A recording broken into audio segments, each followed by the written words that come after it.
we got this. Oh, look at that. Oh, How look. did they get Can you past see it them? right How did the there? other truck get past them? Must have gone up on the right hand side and just driven around them. Oh my gosh, look at them. Isn't that cool or what? Now, are those both Are you filming? Yeah. large females, or are they cubs, or? They're two cubs, but they are females. It's too dark. Video. These are the same ones that we saw this morning on the same carcass.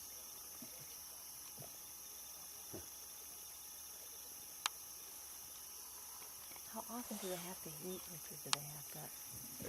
Every day? Like every 3 days is probably the average that they eat, but it varies from region to region. In East Africa, some of them will eat less because of the infrequency of prey.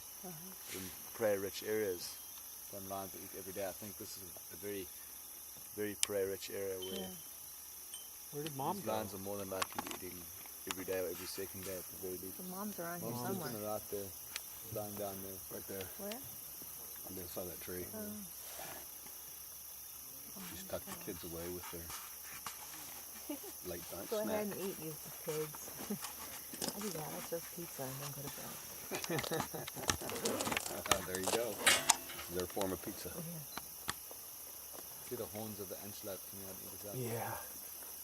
You know that antelope this morning when we saw it, it's quite interesting. I didn't get to see the carcass too well, but the ribs weren't eaten, the head wasn't touched. Yeah, why would somebody just the abandon a hind. carcass like Just that? the hind quarter was eaten, and I originally suspected it might have been a leopard.